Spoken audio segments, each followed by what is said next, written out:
Today I want to break down my 4-part coaching framework that I use to get the most out of my team members and the clients that I work with. And this is a great tool and skill that you can develop and use in order to help get the most out of your team.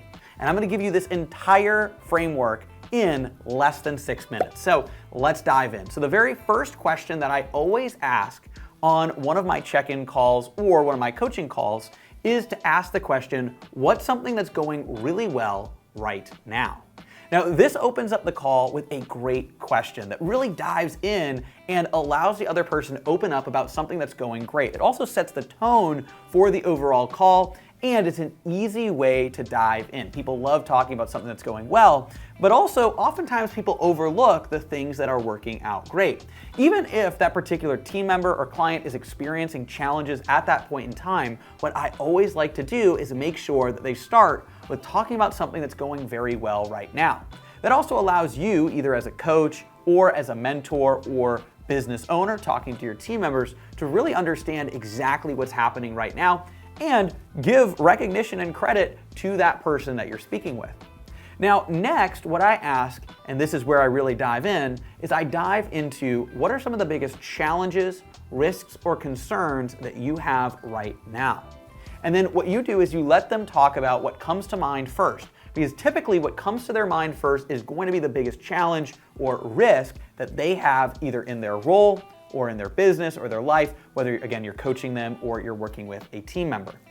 Now, what you want to do is not just surface level ask those questions. You want to dig deeper. There's a really great book called The Coaching Habit that talks about how to really dive in and constantly coach in every interaction that you have. Recommend picking that book up. But what really the essence is understanding and diving deeper. And what else? What else is going on there? Okay, and what does that mean? And so really drilling down into each of these questions, specifically the risk and concern section. Now, both of these are also opportunities for you, especially if, again, you're either a coach or maybe this is one of your team members or employees, for you to give recognition when you talk about things that are going well, or give your own constructive feedback or bring up your own potential concerns during that risk and concern section. Now, once you covered some of the best things that are working right now, and also the risks, concerns, and challenges, the next step is to dive in and really unlock opportunities. This is a big question a lot of people forget to ask. So what I always like to ask is, what do you see as a big opportunity that you're not exploring right now that could make a big difference to what you're doing? Now, this gets people to innovate and really think. And I challenge you to actually encourage your team members or your clients to actually think outside the box. What are some things that are big opportunities? Again, this is different. This does not fall into things going well or things maybe that are challenges that are being faced right now. This is bringing up actual opportunities that exist that you can then explore in that can actually make things even better. That's an X factor. And then finally from there, I always ask, what can I help you with? What else is coming up for you? And then that's really going to leave it open-ended to ask what you can help the other person with at that point in time.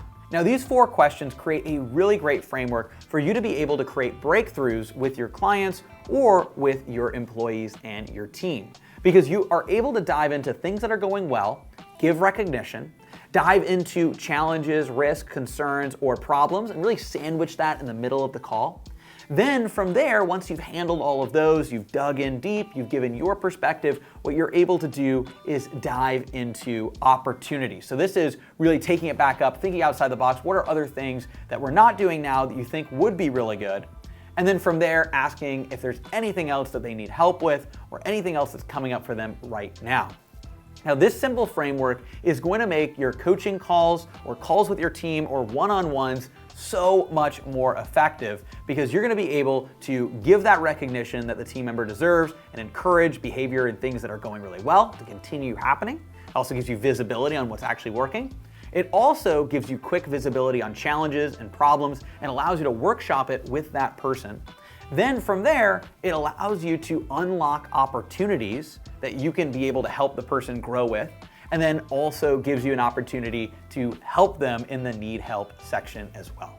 That's a simple 4-step framework. Let me know what you think of it down below. And be sure to subscribe to this channel and turn on notifications so you never miss a video. This was a quick one to allow you to coach your team or your clients better. We got a lot more content coming very soon, so be sure to stay tuned. Like the video if you found it valuable. And if you want to learn how to scale and grow your business using YouTube ads, click the link down there in the description as well. And I'll see you on the inside.